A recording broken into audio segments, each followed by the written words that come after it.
Hi there. I am Dr. Kimberly Ernest, and you are here on the How to Be Happy Hour as we discuss all things associated to mental health themes in our fantasy literature. I'm a licensed psychologist, licensed professional counselor, and the president of Pennsylvania Counseling Services. I'm Eden Yonner, the forensic outpatient therapist. I didn't know. I'm Andrea Lonick. I'm also an outpatient therapist. I'm Sarah Horst. I'm a licensed professional counselor. Nice. So we are here today to talk about like nerd stuff, which is probably my favorite topic ever to discuss. I think you and I have a future nerd date for coffee. When you finish Crescent City 3, we will discuss it. Absolutely. Ad nauseum, as far as I'm concerned, because I don't have all that many like super nerdy real life friends that like to get into that sort of thing. And I can't find a nerdy book club in person. All the book clubs that I want to read, they're like, let's read Colleen Hoover. And like, I don't know. Like, it's all right. But like, I want to read books about dragons. And so I guess just to kick us off, when you think about the way in which fantasy literature has either evolved over the course of your different fandoms, or when you think about the different themes that emerge throughout the fantasy literature, what are some things that we as mental health professionals can kind of draw from that, either in terms of analogies or the work that we do within ourselves or to serve our clients? What do y'all think?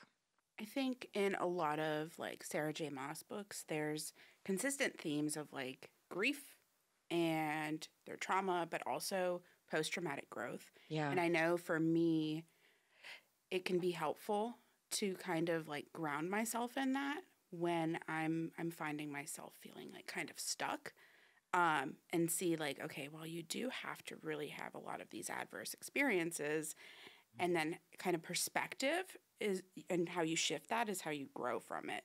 And I find that if I get stuck with my clients, strangely enough, it's helpful to like go back to some of my favorite chapters and just get kind of reinvigorated by what is actually the human experience, but it's the fairy experience too. Yeah. So What I really appreciate about a lot of what's in her books too is the different types of processing that can happen. Like, so many of the characters have some sort of trauma experience. It might not be the core of what the story is, but it's something that's moving forward. You know, like, and even the male characters too have that softer side. Like, I mean, they talk about Reese's trauma and how he's still working through it in a lot of ways. Plus, he has the new trauma of some of the things that happened in the first book. So it's like, you know, there's a lot of things there. And also, what happens when you don't work through your trauma? Tamlin. Yes. Yeah. I think one of the themes that, as I was just thinking about, and I didn't bring a bunch of data or prepared content. One, there's not much out there, but two, like, this is just a personal like passion of mine and has been since I was a little kid. I mean, I remember reading. I can't even remember what the series was now, and I've tried to find it in adulthood. I can't find it. Maybe y'all remember. I don't know, but it was a book about like different classic like Greek and Roman mythology characters, not Percy Jackson. Everyone always goes there. But it was about a group of like 4 or 5 kids that when they would fall asleep in the real world, they would wake up in this alternative universe. And it was all like Loki and Thor, like all these different, like way before Marvel like I grew up in the 80s, all right? So way before any of that. And also like those Animorphs books. Like, do you remember the books where the kids could turn into different, like C.S. Lewis? So I mean, like from a little kid, and I've just never lost this part of myself. But one of my favorite themes, or I guess tropes, that you can see throughout these is about how miscommunication just abounds and creates half of the story. And it's such a curious process.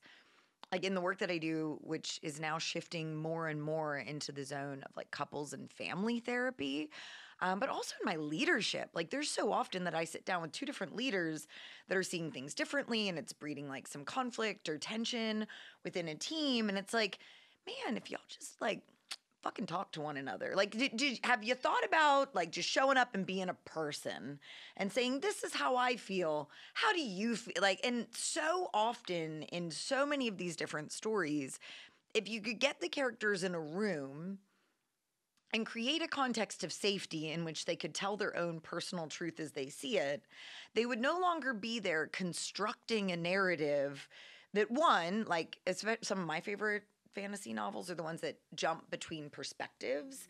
So it writes in this person's voice and then it switches this chapter and that chapter. And I think that is so relatable in the work that we do. Because if you just pause and can be curious about the other person's perspectives, we could alleviate ourselves from a whole bunch of pain and suffering. And yet so rarely do we actually do it. And so rarely do they do it in the stories either, which would probably be a pretty short book if they did. But like, that's one of the ways in which we don't really want art to imitate life, I suppose, or life to imitate art. I don't know. It all imitates reality TV now anyway, so. And yet, if they didn't talk, if they did talk through their issues, we wouldn't keep reading. No, I would DNF that book. Not a good story. Yeah. So it keeps it interesting. I actually hate the miscommunication trope. I find it very frustrating, but I can acknowledge that there wouldn't be a story without it. So I think, I don't know, another aspect of that same piece is this idea of, I don't know, like I'm a big fan of constructionist theory in mental health, especially when it comes to trauma work. And I think like Sarah J. Maas does a lot of great analogies for constructionist theory, but a lot, I don't know, like I've read a lot of other series, like the Anita Blake series. I like that one's great because it's like set in the 90s. There's pagers. It's just fun. If you like Sarah J. Maas, and there's like 28 of them, so you'll be busy for a while. But Anita Blake, like it's all of this, like the story the character tells themselves about their experiences, and especially when they're in the aftermath of some sort of traumatic event, which seems to be the impetus or the origin story for many of the characters that you meet throughout fantasy literature.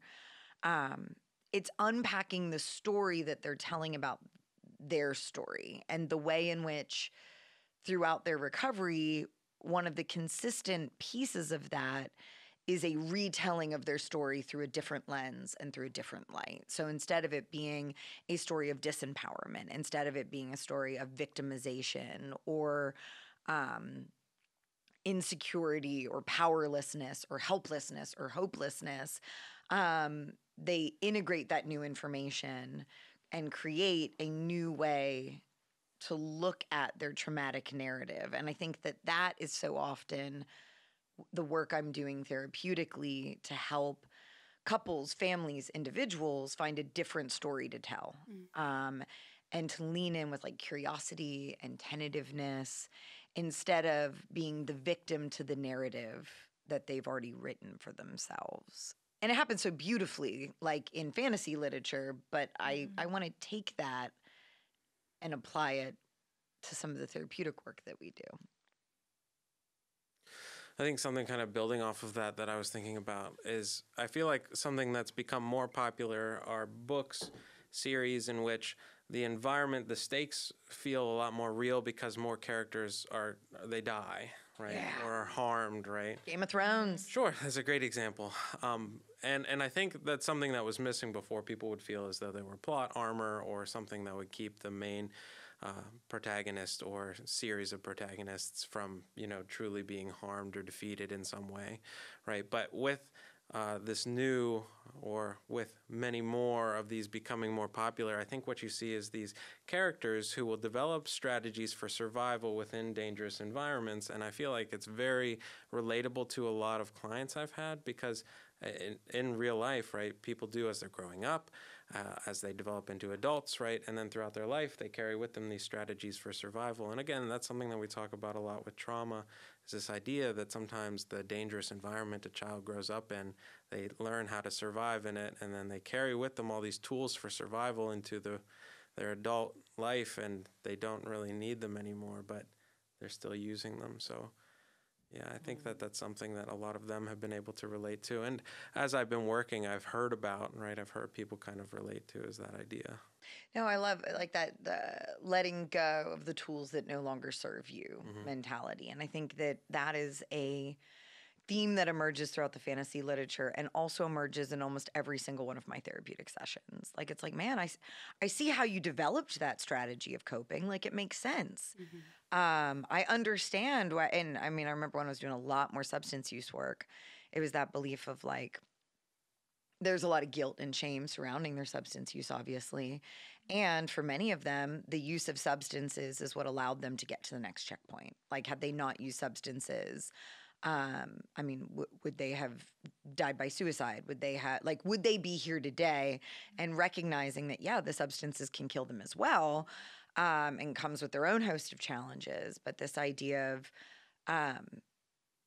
every maladaptive behavior was once a coping skill. And how do you recognize when it's no longer serving you? And I remember like those moments in the story, like when they realize, like almost like when they level up in terms of their power. Like, I love the level up scene, right? Like where they go from standing in their own way, this maladaptive part of their story that's like slung over their back, suppressing whatever it is that they were capable of.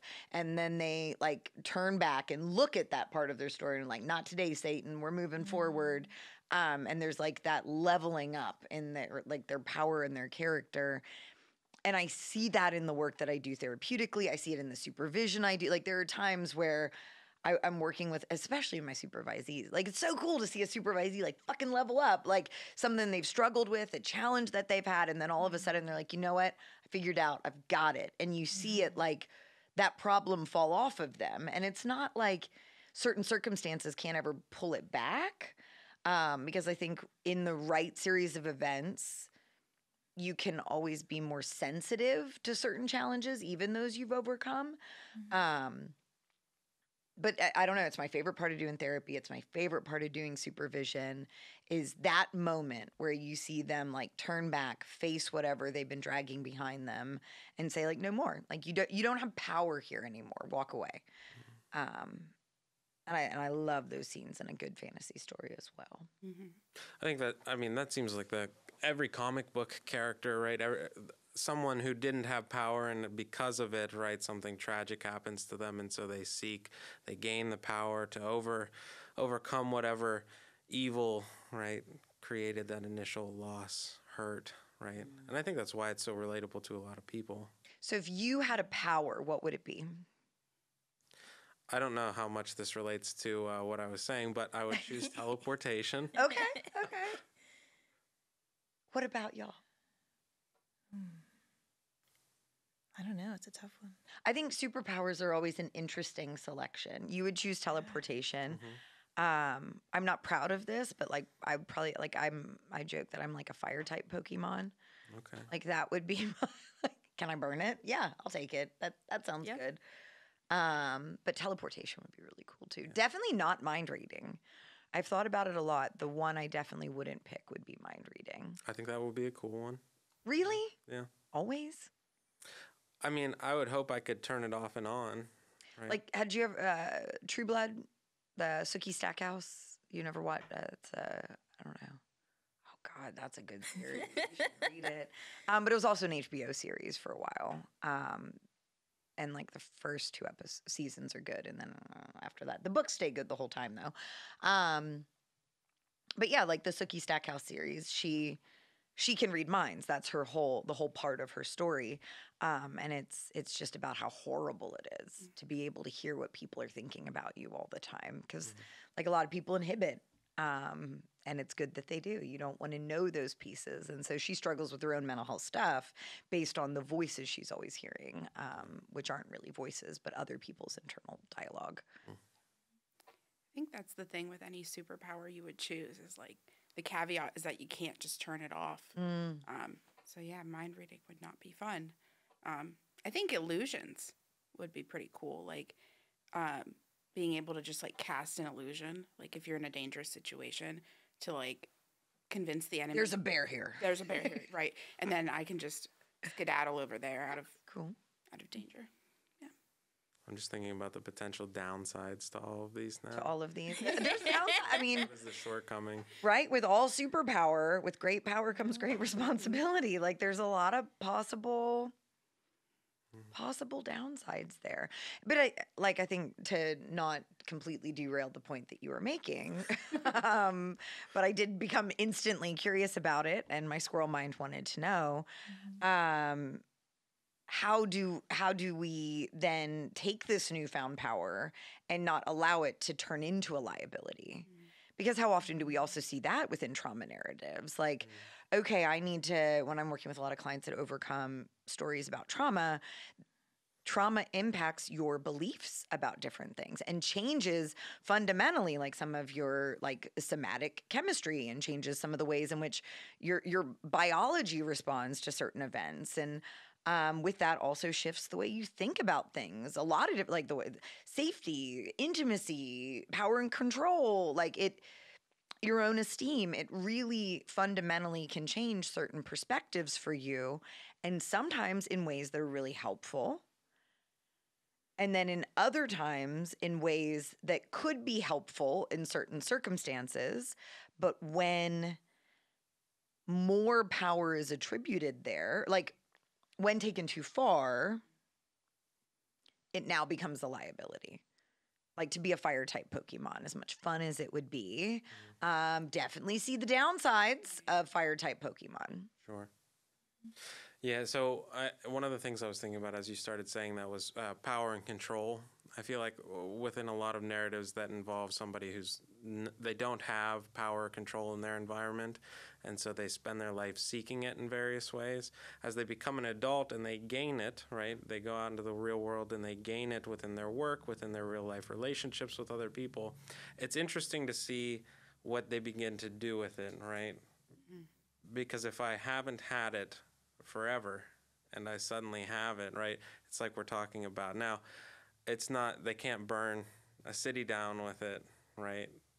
But it can lead to people getting hurt. It can lead to relationships being harmed. So I've definitely seen that. That's a common character arc that we see, and we see it in, not that our clients are characters or supervisees are characters, but we also see it in the work that we do. Like that exact same character arc where they finally get the tool, and then like they get the hammer and everything looks like a nail, and it's like, well, that's useful in certain circumstances, but maybe that puffy stick in your chest out posturing behavior that kept you alive in this context is going to harm you at work, at Walmart. Like there's certain places where it's probably not best either. Yeah.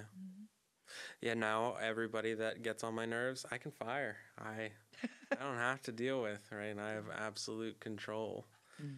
There has to, like, I think our role then is we have to teach them that in between and how to, like, take that step back. Like, yeah, you're on this very powerful character arc. Okay, can we zoom out a second and just look at how this might affect this area of your life, or how it is affecting this area of your life where you're constantly pissed off about this very specific thing?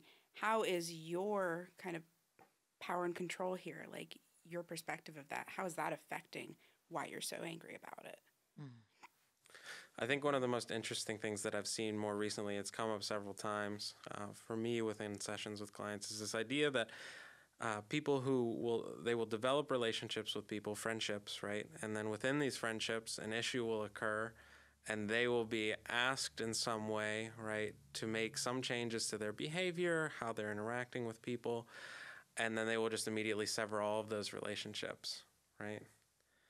And I see it as this kind of, and usually the way it's presented to me is, I'm accepting of myself, and I believe I should be accepted for who I am, and so I'm not going to allow these people to, bully me or push me, and I think there's validity in some of that, right? The emotions that person might feel about how whatever the issue was is addressed, but also, right, it's not super healthy to cut off your arm every time you get a splinter.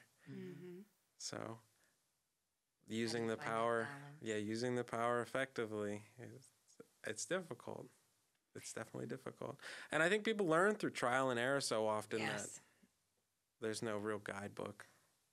No, I think that's where my mind went as you were talking. Like, even throughout the fantasy stories, like, they get this new power and, oh shit, they accidentally burned down a city. Or they get this new power and all of a sudden, like, all of their most important relationships have been isolated. And I think sometimes that's a really normal part of recovery from trauma. I think especially people who have complex trauma or early childhood trauma, like the further you get away from your family of origin, you're going to learn how to set certain types of boundaries.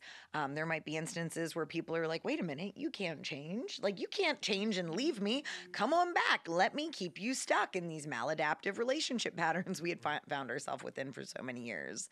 And I think so often you see it in the literature, but you also see it in the work that we do. This idea of like figuring it out and backsliding and making mistakes and overdoing it and needing to figure out like what the appropriate dose is. And I think some of the most tragic characters, like to me, one of the most tragic characters in Game of Thrones is Khaleesi. I think the character, spoiler alert, we should put a spoiler alert on this episode, although season 8 was a long time ago and it sucked anyway. But like the way in which that arc went, she went from completely powerless to all powerful to destroying everything she loved. And the tragedy in that is that she couldn't figure out where her power ended and her trauma began, and couldn't figure out a way to use this new level for her purpose that she was always seeking. That fairness, that fighting against like a regime, an authoritarian regime that was dangerous. Like, she didn't nail it in the end. And so how do we create a context that tragedy doesn't occur in the clients that we serve, in the supervisees that we work with, in the work that we do? How do we allow for that process that must occur to occur within a safe context? I think this is where that therapeutic relationship comes in, and having a strong therapeutic relationship to the point where you're able to say to that person, can we really look at this for a second? How are you seeing it? Okay, but what about, like, just bringing our own perspective into it? Kind of, as Megan says, sitting on the moon with our clients to really, like, look at all of the aspects. Because when they're in that, like, how do you want to call it? When they're in that mode where they feel attacked and that they have to now assert their power, it's really hard for them to see, like, how wrong they might be at times, right? And we don't get it right all 100% of the time. So part of our work is like helping them see that it's okay to be wrong. How can we grow from it and not let it get to this point where we have burned the village down? I think too, part of that is highlighting their resiliency within that too. Because everybody has varying degrees of resiliency, but it's there. And so helping them to find that for themselves and what does that look like. And that's one of the things I think can be really highlighted in a lot of the fantasy lit is like there's various degrees of that resiliency. And when people can access that, that's when they can make that progress and get to that good point. But also there's some of those stories where like the bad stuff just keeps happening. Yeah. And for some people, that is their reality. Yeah. Like I've had some clients come in and it's like, this bad thing happened, now my life is doing this because this bad thing happened. It's like, I don't know how you do it. Like, but there's some resiliency there because you're here, you know, and you're getting support. And honestly, I don't know what to tell you today because yeah, you're right. That's a lot of bad stuff. You know, keep moving. What do you got to keep you moving? Mm-hmm. And I think in those instances, it's how do you ride the wave? How do you let it just wash over you? Like I remember in my own, when I was in my own therapy, not that long ago, but doing my own therapeutic work and just talking about like, man, some days it's just fucking unrelenting. It's just one thing after another, after another, after another. And like, there are moments where it's like, can I just have a pause button for a second? And I remember her talk, and I remember like using the analogy. She was like, I feel like I'm being waterboarded. Like I just feel like it's just dumping water, and like I just can't drink it all. I can't take it all in. And I remember at the time I was also reading the Anita Blake series, and one of her big things. There's a scene in it where a similar, it's like a sea of darkness like comes over her, and the whole question she asks herself is, how do I drink the sea? And so it's, how do I take it in? How do I stop fighting against it, pushing it out, trying to avoid and shove it down and shove it away? How do I just say, like, this sucks, and I'm going to embrace the suck for a minute? I'm going to sit in it. I'm going to let it happen. And instead of doing so many things to try to fix it or make it better, it's not fixable. It's not, we can't make it better. So how do I hunker down and endure it? How do I tolerate it? And I think for me, that's been a lot of work that I've had to do, is like accepting the things I cannot change. And I think so often in the fantasy literature, that's a theme that shows up, that you watch all these efforts they make to get away from it, only to when they stop and say, like, bring it, let's do it, let's sit with it, let's face it, then they're able to get through it. I'm just thinking of in A Court of Silver Flames, how I am the rock against which the surf crashes, right? Like that, to me, that's such a metaphor for sitting in the shit. Yeah. And sure, the rock can be movable, but for the most part, it's not. And you're being faced with adversity. The more we try to, and even quicksand, right? If we try to struggle against quicksand, we're going to get deeper in it. But if we just kind of lay there a little bit, let it come, learn to tolerate it, we're able to then move out of it. And that's a lot of the work we do with our clients. Yeah. Like, they spend so much time in their lives trying to solve their problems, right? And we all have problems we want to solve. But some things we just have to learn to tolerate for a little while, right? To give us more time to think about what the proper solution is. And maybe we don't come up with a solution, but we learn something from it anyway. Don't know where I was going with that, but I hope I found it. Yeah. Well, and I like to use that to think about working with clients about developing a mantra, like for those tough times, and it's something that's meaningful for them. It could be like, it is what it is. It could be something like what's in Silver Flames. You know, it could be anything, but like something that's going to be just keep moving, something to keep you moving forward. And I don't know, I find like there's a lot of resistance to that sometimes, that it's like, okay, yeah, okay, Sarah. You know, and it's like, no, like, let's figure this out and like just try it. And the ones that do actually try it, is like, oh yeah, that really helped. Like I had more of a peace about it. I could move through it. You know, not everything was solved, but I got through it, you know, and that was the goal. No, I think in Crescent City, one of the themes that comes up like towards the end of the book is this idea of what's done is done. What's done is done. Like we can't go back and undo it. We can't rewrite history. We can't rewrite the narrative. What's done is done. We have to navigate the hand that we've been dealt. And I know that in the clients that I've served and the supervisees that I've worked with in my own story, there are moments where I'm like, but this shouldn't have fucking happened. And it's like, but it did happen. It's like, but it shouldn't have happened. But it did, but it shouldn't. And then I'm just sitting there like shoulding all over the place. And it doesn't matter. I need to navigate what is versus sitting here like shaking my fist at what I want it to be, or what I've constructed as what it should be. And I so often sit with clients, they're like, but it's not fair. It's like, it's not fair. Totally valid. Yeah, that's valid. It's not fair. And that's what it is. And I'll scream into the void with you. I love a good void scream. Love a good, like just yelling. I don't know. I think people don't scream enough. I think that we should try it more. But that screaming into the void, get it out, and then fucking put on your big girl pants and move forward. It is what it is. You have to navigate what is. Yep. But it's also still going to affect you. Yeah. Right? Like those memories are going to come up. Those like knee-jerk reactions of, you know, this triggered that response, or this reminded me of that bad thing that I went through. Like, absolutely. And I think that's part of what I do enjoy about Crescent City is so many of the characters have some sort of baggage like that. Yeah. Whether it was their choice or whether it was a situation that they were put into. And it keeps coming up for them, but they're also moving on. But it keeps coming up for them. And like to see how that gets kind of integrated and it's still part of them and it's who they are and it shapes how they react to new situations. But they're also moving through that. They're not getting hung up on it anymore. But they have that internal dilemma, and it displays that, which is cool. And I think part of why they keep going is because they identify a purpose greater than their current struggle.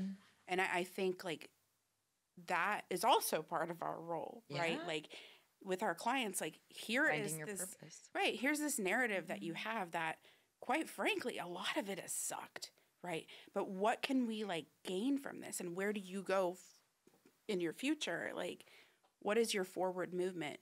What are you striving towards? And sometimes they don't see that when they're first coming to us. And like, I don't know, a year in, maybe they start to, the light is shining and they can see a little bit of it. So No, I think that's where the meaning making comes from. I mean, I think that so much of our work as trauma clinicians or providers that happen to work with trauma at times is how do you make sense of that story? How do you, it's funny, I have a client that I've seen for a couple years now, and she has started predicting what I'm going to ask her, and then she asks herself those questions when we're not in therapy, which is like exactly what you want to do. Like, girl, you got this. Like, you don't need me anymore. Like, fly, little bird. And there are moments where she's like, yeah, but like, I'm not ready to be done. But I had this really shitty thing that happened. And then all I had in my head was your voice saying, how do you make sense of that situation? What does that mean to you? How can you, I mean, one of the things how do you eat the meat and spit out the bones? How do you take from this what you can and say what's not yours to carry?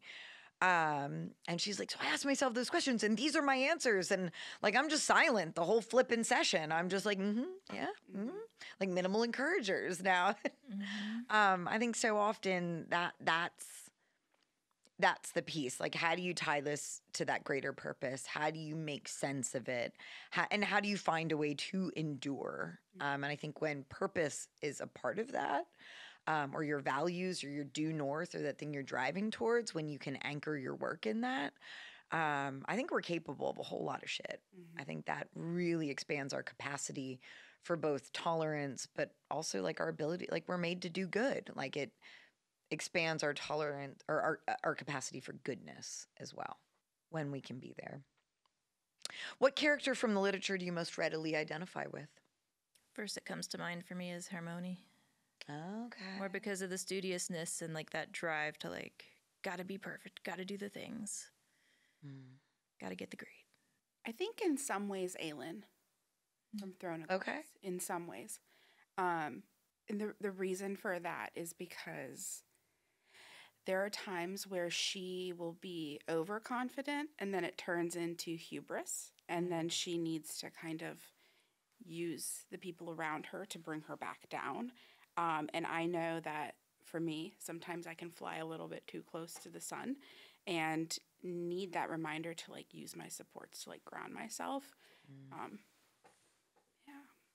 I don't have a good answer off the cuff. I'm going to keep thinking about it, but I've been reading stuff like Crime and Punishment, which is about like a murderer. And so you don't readily identify. When you ask me, like I'm not thinking about character. I mean, there are certain aspects I'm sure of a lot of characters I can relate to. Yeah. But I don't have like a certain character in mind immediately that I was like, this person. Oh man, that's funny. Like I think I probably way over identify with a lot. Like, I mean, who doesn't? I mean, if I could be any character, absolutely Doctor Who. Easily, I would be the Doctor, and I'd fly around in my TARDIS and done. Most other fantasy literature, I don't know that I'd ever want to be in that world. Like most of it, it's like, oh man, I loved Game of Thrones, but no, I'd pick none of those. Loved the Hunger Games, no thanks. Harry Potter's cool, would love to be a wizard, but like. Post the Battle of Hogwarts for sure. Like there's just all these different things that I could never want to be a part of. I think if I were to say like characters from the literature that I most readily identify, definitely Bryce Quinlan for sure. I see her arrogance. I see it in myself all the time. But her deeply passionate, that quirky weirdness where she never quite fit in anywhere until she found where she fit in and found her rhythm. I relate to a lot of that. The the trauma or challenges sort of masquerading as confidence or like turning that into like passion. Obviously, the fire type Pokemon. Hers is Starlight, but still, it all burns the same.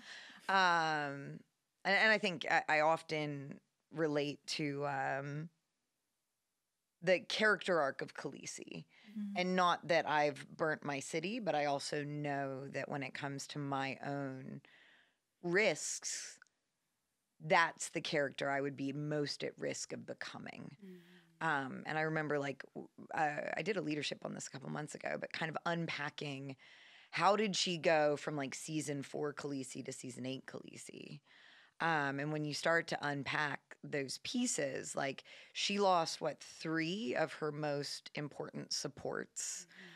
She lost 2 of her kids, you know, if you're the mother of dragons. She lost, and I always would joke that I was the mother of dragons because my children are fucking ham bananas.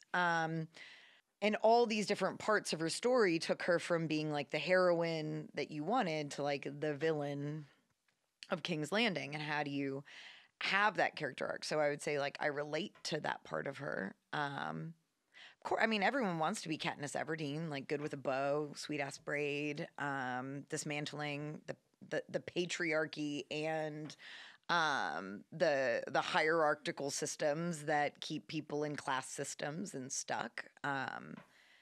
So I think I can relate to like that part of her theme. I haven't read the new one, the song Ballad of Songbirds, or I don't something like that. I haven't read the new one yet. I'd be curious to check it out. Put it on your TBR. I need to put it. I'm done with Crescent City, so I need to read something. Yeah. The other character that comes to mind for me, but I feel like I need more information yet, is Elaine Archeron. Like there's a lot of her personality that kind of clicks and feels right with some of my personality, but I definitely need more information. Like I'm waiting for more of her backstory to come out in the future. Like from that particular world, it's always Nesta. Like I'm not gonna fucking move. Like I'm gonna stand right here. I'm gonna plant my flag and come at me, bro. Like that. I don't know that scene in that story, and also that you want to take from me, that I'm gonna reach in and take it right back. There are definitely parts of that character that I'm like, I see you, Nesta. I see your trauma response. And no, I've never like swung swords at strangers. So I think for the most part, I'm all right in that regard. But I mean, who among us hasn't fantasized about like an epic rooftop battle with a sword when we've encountered a particularly challenging problem? I know I certainly like, it's like, man, this particular regulating entity, I've tried to talk sense to you. I've brought you data. I've used the research and the literature. And now I just want to fight you on a rooftop with a sword. Like, I just feel like that's the most reasonable next step. I have my answer. All right, what is it? So one of my and I haven't read this since high school. So if someone out there is watching and they're like, "This is somewhat inaccurate," I haven't read it since high school. So that's my little pre-statement. But so I read, and it was one of my favorite series in high school was the Bartimaeus trilogy. So it's a book about a society in which people use magic, right? But they summon demons who do the magic for them, and the demons are of different power rankings, right, based on just their ability to do different things with magic. But anyway, the main character is he starts as a child in the book and grows up right throughout. And I think the reason I relate to him is because the society is corrupt and evil, right? And people are abusive of this power that they have. And he wants to be recognized for his ability within the society, despite recognizing additionally that it is corrupt and there is evil within it. So attempting to work within this system that he knows is bad, right? And wanting its approval while also attempting to, shirk off various aspects of it and change it. So I think I relate to that, and I think I relate to him for a number of reasons, right? Because I think everybody, like we're talking about, has some desire to I don't know, achieve, accomplish, overcome, right, hardship that they're faced with, and achieve greatness, and but also, fit in and be accepted, and so there's just a lot of that I think I relate to with him. He's a very relatable character because he wants to do good, but he's in a system that's innately evil. So, But he wants to change it from the inside. he doesn't. So, sort of. He doesn't want to comply with it, but he doesn't necessarily. He works with it, right? So he does things that aren't great. There's one of the other primary characters is a woman whose name I am forgetting, but it'll come to me in 5 minutes and I'll shout it out. Who is like a terrorist within the society, right? And she works with a group of people to like overthrow, undermine. Yeah. That is that's another trope I usually really enjoy, though, like the dismantling the system from the inside, the duplicity. It's almost like the spy novel. I think that can always be a really fun one. Yeah. So if you want to read a book about terrorists, demons, and wizards, add it to the list. Add it to the list. I'm actually really sad because I don't have for the last however many months. I've had my next book lined up, and I do not presently have that right now. One of the ones I just finished listening, because I usually listen to a book and I read a book and they're separate. But when I drive, I listen, and or housework, I don't know. I'm sure you do the same as a mom. I don't know.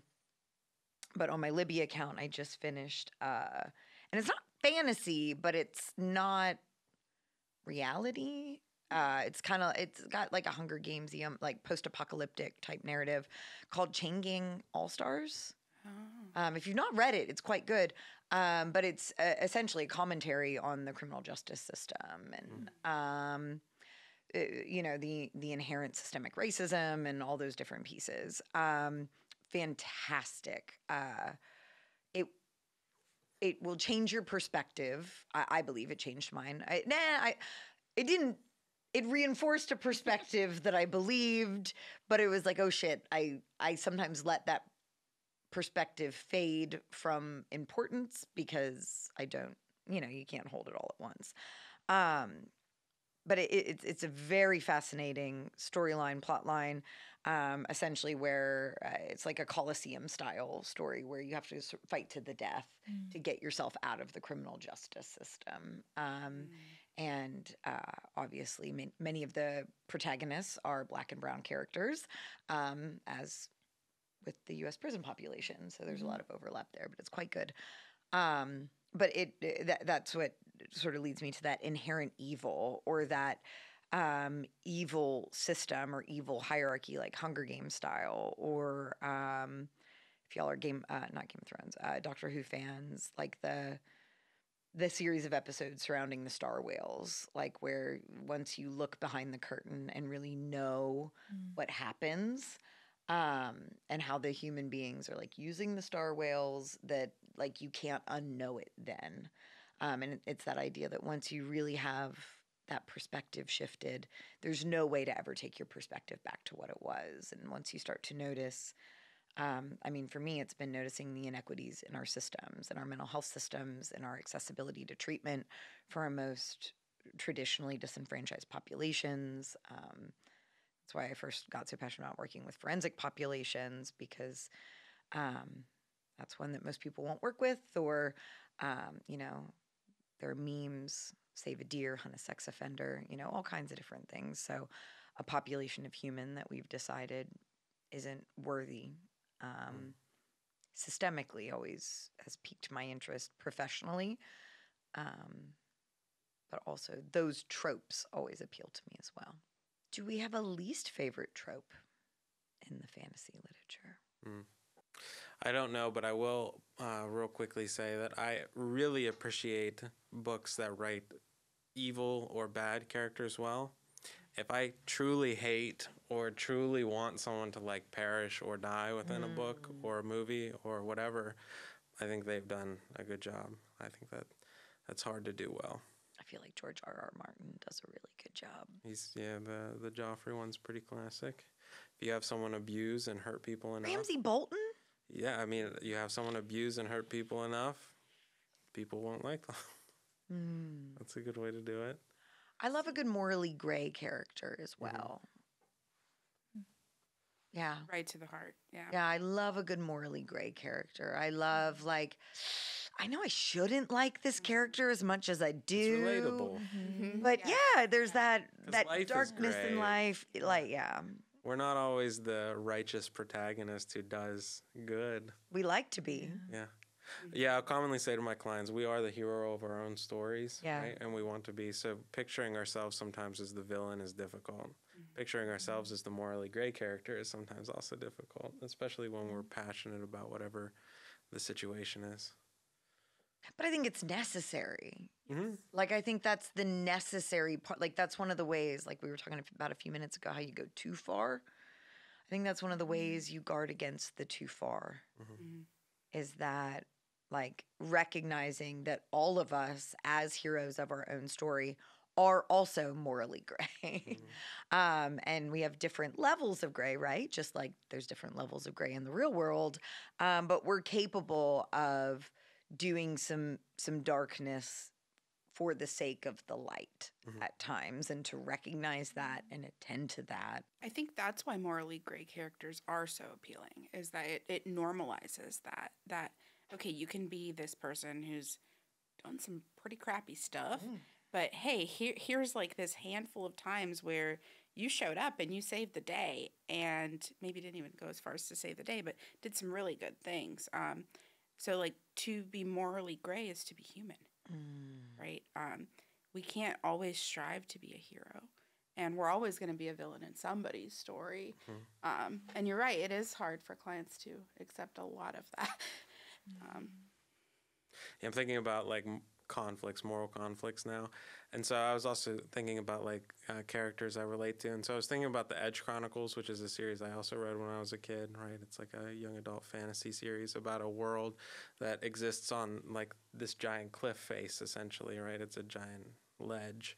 And so anyway, there's floating rocks in it, and people create ships around these rocks to like fly through the air, and there's all sorts of stuff, right? It's very in depth. It's cool. But there's one of the giant floating rocks has a college on top of it, right, where people learn about the weather.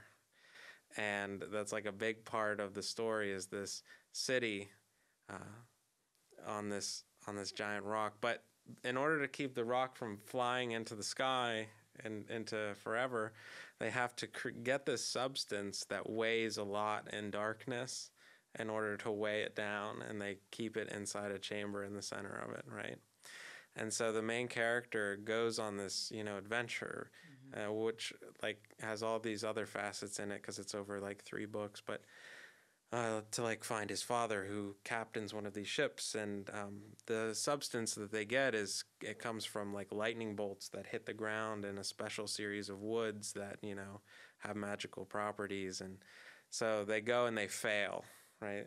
And like half of the crew dies, and it's this, and so they're coming back, right? He and the remaining living crew members are coming back across this mire, right? And this sub-story has been taking place throughout the course of the book series. So this is a spoiler, but there's a murderer who lives in the mire. And when people are attempting to cross over, he will offer to guide them. And then while they're sleeping, he will kill them all. And he will cut their toes off and scrape the dust, this substance, he will scrape it from underneath their toenails because people collect it and put it into a chest. And so It's a very dark, young, young adult series. He does this for years and years and years and years because he's like lost his mind. But the substance has value for 2 reasons, right? It can both hold down that city, but if you put it into water, it will instantly purify it. So for people who are poor and in poverty, they try and get it so that they can purify water and helps them survive. So he's been doing this for years and years and years, and they stumble across him, and the main character has to fight him, and it's like the first time in which he has to kill somebody, right? And that's a whole thing in itself. And then they find this chest of toes and dust, and he has to decide, right, what to do with it. And so it feels bad, right? There's a lot of different emotions associated with taking this murderer's treasure, but it also solves a huge problem. For a whole bunch So, of people. yeah. Does he need to take the toes? No. Well, Can so the toes be left? Like, must the toes go with for the substance? I misspoke and I thought about it after, but I wasn't going to bring it up. But since you asked, the toes are not in the chest. The toes are nailed all over the walls of the Jeez old ship. Louise. That Like was, art. yeah, so that guy who was a murderer was a sky pirate, is what they call him, and his ship crashed in the mire, and he was stranded there. So he just nailed toes to a wall. he nailed toes all over the walls of the ship. I don't know that would be a morally gray character. No, he's a pretty righteous character. The villain is obviously a villain, but yeah, and so the problem also lays within submitting this chest, which solves a problem for a bunch of people, and then being rewarded for it, right? Because everything that he's done Based on suffering. to get this, right, has been, in his perspective, bad, right? He hasn't really done anything that feels heroic. But as Bryce Quinlan would say, what's done is done. No, and so I think like how he makes sense of everything that happens to him throughout the course of that journey is a very important part of that story. So, yeah, that's moral conflict, someone I can relate to in certain ways. No, and I think that I mean, again, I was going to say least favorite trope, but I mean, I think that's another one of my favorites, and probably because I very frequently encounter that within a workplace setting. Like, I very rarely come into a context where I have a really clear good option and a really clear bad option. Yeah. Usually in community mental health, my choices are this option with this set of problems, theoretical problems, this option with this set of theoretical problems, and which set of theoretical problems do I prefer? And I think that's the human experience as well. It's like, oh, I could date this new person, but like, what if this, and this happens? Okay, so I can be alone forever, but what about this, and that? And so it's that push me, pull you of any choice, any decision carries a certain set of risks. And how do I decide which set of problems I prefer? And that's a huge, I mean, that's often conversations, especially most of my meetings at a HQ level are like, we can do this with these risks and challenges. We can do this with these risks and challenges. I'm not really sure which set of risks and challenges are less desirable, and I cannot identify a third option that has neither of those challenges, or a third option in which I get 100% of what I want. And I think so often, especially now, I think especially in this culture, and even I noticed in my own children, like growing up, and their kids, so obviously they have some growing to do, but I think we live in a culture now where you can cultivate what you want a lot of the time. Like my kids, when we go on vacation and we're in a hotel room, they're like, why do I have to watch this commercial? And it's like, because that's how TV works, friend. Like, well, I want to watch Paw Patrol. Well, Paw Patrol's not an option. You can watch SpongeBob SquarePants or the news. Which would you prefer? Like, those are your choices. But we're so used to having on-demand movies and songs, and if I don't like you, I can block you or unfriend you or tell the story. Like, there's so many ways in which we do have some autonomy that when we're faced with the unsolvable problem or a choice between two competing challenges, neither of which preferred, both of which have some merit as well, we really struggle or almost get stuck in that analysis paralysis phase because we don't want either, and therefore I will do nothing, and sometimes that's not the solution either. And so I think that's a trope in the literature that I love because I feel like I live it all the time. And so I love when it's like, oh, do we go with dragons or wolverines? You know, like that's great. Where I struggle is often very different types of challenges, but it is nice to feel seen despite the fact that the problem in and of itself doesn't feel familiar at all. Just sitting here thinking, like your Ethics 101 course that you take in Yeah. grad school really should start pulling from some of this literature. Like, Do you throw the switch to save the bus full of children stuck on the railroad track, but kill the train? And right. I feel like that's all of fantasy literature. It's all ethical dilemmas. And I mean, again, the morally gray. I don't know. I love a good villain. I do. I love a good villain.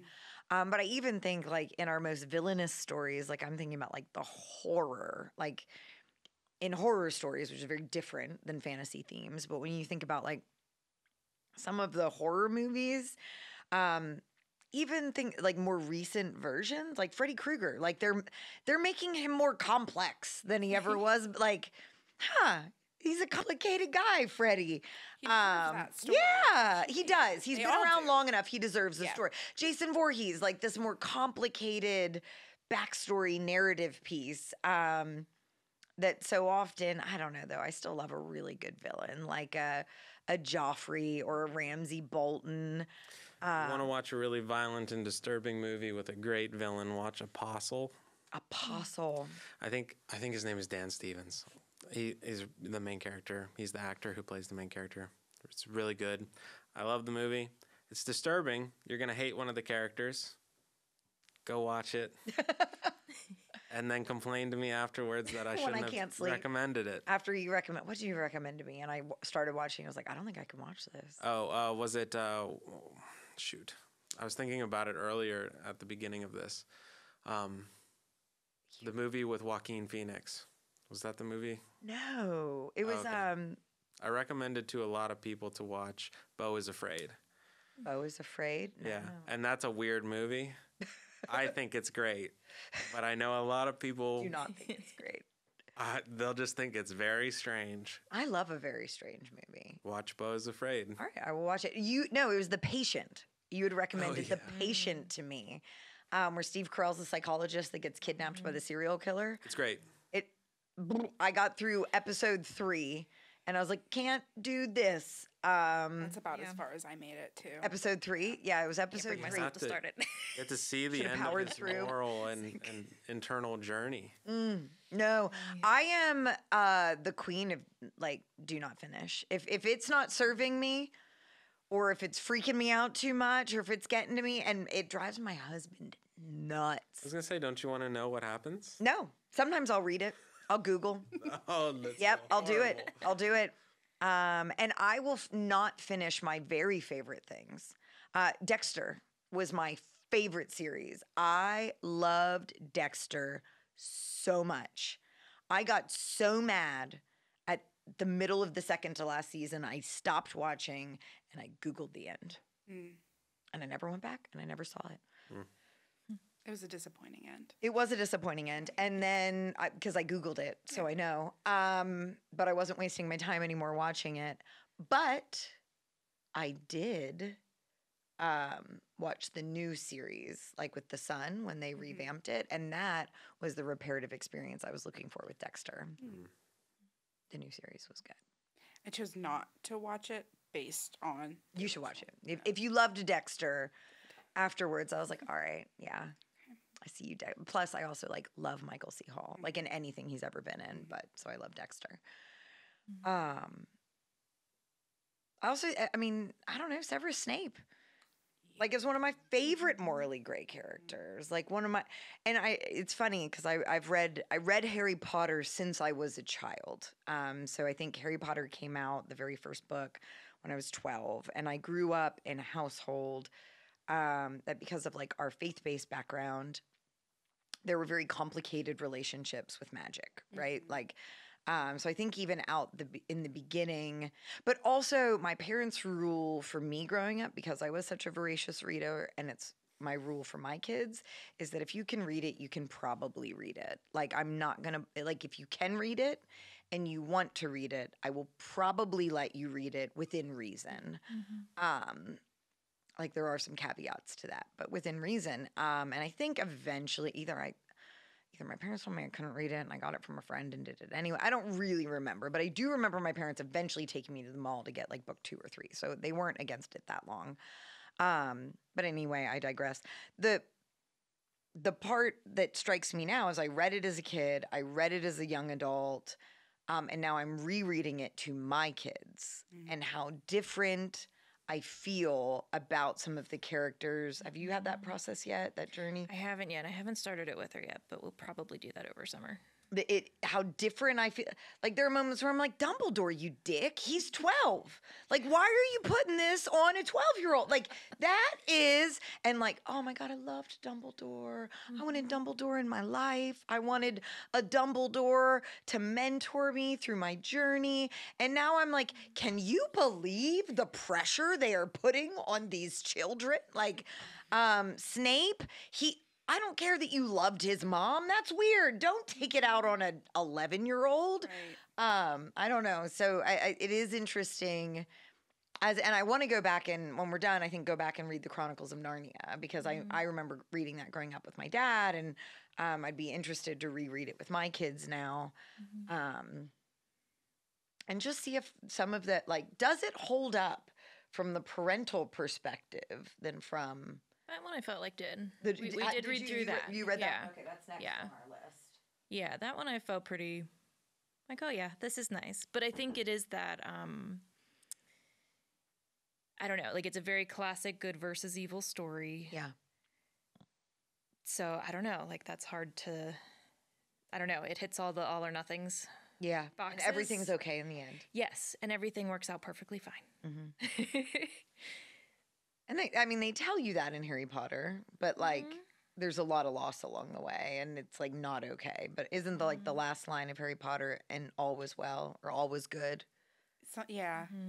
Something like that. And I know a lot of people really reacted to that. They were like, what the like There's a lot of unfinished business. all these people are dead.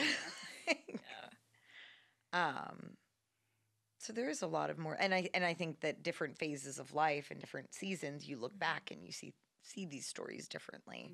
And I think to me that's one of the coolest parts about being a parent is having a really good excuse to go back and reread a lot of these different things. And either, I think Harry Potter I've now read like 8 times. Like I'm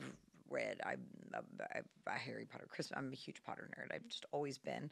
I was at the right age, but when you read it again, it just feels different. I think everybody should reread their favorite books at least once every few years. That's part of why I really like annotating my books, actually. Like, I'll get my little highlighter and don't kill me, the people that don't like writing in books. But I love it because then I can go back and like, oh, like 2020 me had this thought that blah, blah, blah. I don't think that anymore. It's just very interesting to see even like my own progression and like reaction to the story. So big fan of annotating. I use an e-reader. I know it's not, most people are like, you need a real book, but one, I have old lady eyes, and old lady hands, and e-readers are easier to hold, and I can read at night on a really big font with like the black screen and the white. Anyway, so I use the e-reader, but what I love about the e-reader is a couple different things. One, I can highlight words and figure out what they mean. I can highlight characters that I forgot in certain stories that are difficult to remember. But my favorite part is that I can highlight quotes that are particularly salient to me. And what I would love, like, I love going back and rereading those sections. And I actually get an email like once a week where it's like, these are quotes that you loved from the different books that you've read. Now, like, I've read hundreds of books on my Kindle, like hundreds of books now. So every week, I really look forward to that because I'm like, oh my God. And like sometimes like I read professional books on it. I'm like, oh, I forgot about that theory or that thing or what that metaphor that I loved from Kelly Wilson. Or it's like, man, that was it. Like that really impacted me at the time and I forgot about it. So I don't read real paper books anymore. And a lot of people give me shit for it, but I'm gonna go back and forth. I love my e-readers. Formats. Like audio is great for the car. Yep. Physical books are great for the smell. The Kindle is great for like cuddling up in bed with your little clicker and I not love my having to turn clicker. off Don't the even age. talk Yeah. to me about the clicker. Lovely. And the poof. Yes. I have a poof and a clicker. It's a whole thing. It's a whole. I can't get into the ebooks. A It weighted doesn't hold my blanket. I'm attention. such a It could be the fucking same stereotype. same as the book, but it just I 'Cause can't it's missing focus. The smell and the feel of the And the paper. texture. Yes, I like the experience of holding my book, especially when it's a weighty book. I love a bookstore. Oh, Like there aren't many of them left, but like I love I don't know y'all aren't but I live in Dauphin County, so Midtown Books in Harrisburg is like my favorite place to go. We go and we'll have breakfast and then go to Midtown for the day and going with my kids and but I always feel guilty because I won't like I always buy my kids books, so that's how I justify it. But an ebook for me, I like buy it on my e-reader after we leave. Cut that part out, Phil. Because they'll stop letting me in Midtown. But no, yeah, I don't know the process. right across the river is Cupboard Maker, and they have cats. A bookstore with cats? Yeah, they're just like roaming. You can adopt some of them. No, I can't do that. That's actually how we have our current cat. My son, the Humane Society has a program where children can come read to the homeless cats. And so my oldest went and we read to Chicken Wing. Now Chicken Wing pees in my Legos like pretty regularly. So we're good on cats. But I like other people's cats a lot. We're just not going to have more cats. What would we say if somebody was new to this particular genre and wanting like they now heard what we had to say and they're like, holy cats, that's what I want in my life. I need some amazing world building. And to me, the world building, right? Like that's why I love a series versus a single book or like at least a trilogy. At least give me three books in this world. I get too attached to the characters. I have book hangovers. And I love the world building and especially like the really, really long series. Like Anita Blake has 28 books and like it just keeps growing and developing and the character development, just all those different pieces. If people listen to this and they say, I want some of that, I needed an escape from my problems, I want to see somebody else's problems that I could never have because dragons aren't real yet. What would y'all recommend as a good foray into entry-level fantasy for mental health themes? I was deciding which series to go with, but I love Sarah J. Maas, so it has to be one of her series. But I would have to say the Court of Thorns and Roses series. If you're looking for more of the mental health themes. If you're looking for intro into fantasy in general, go for Throne of Glass. Throne of Glass, that's where I was thinking. Yeah. But if you're specifically looking for those mental health themes, ACOTAR has it in spades. Hands down. In my opinion. I agree with that. My only reservation about Throne of Glass is for the person who's not ready to commit to a solid 8 books, that might not be the play. But it is a really good intro.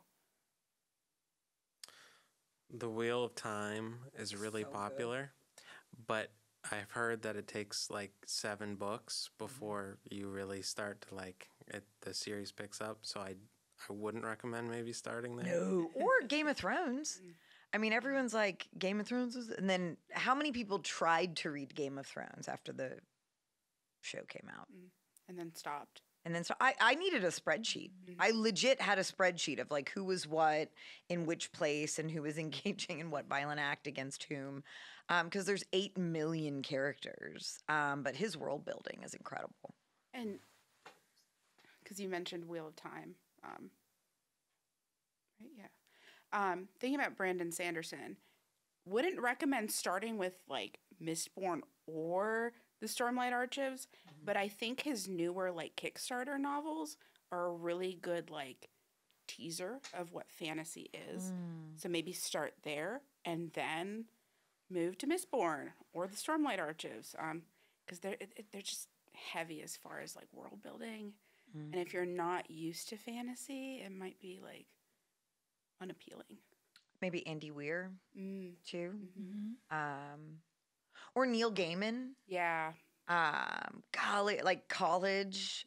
He has a master class, and I want to take it. Neil Gaiman has a master class on storytelling, and I think that would be really interesting. And so it's been on my list for a really long time to, like sit down and actually watch and attend to. But like American Gods, I think is a pretty good like intro to fantasy.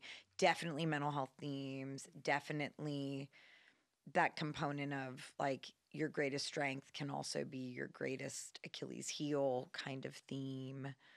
Um, or I mean, I think a lot of the young adult literature is pretty palatable and more.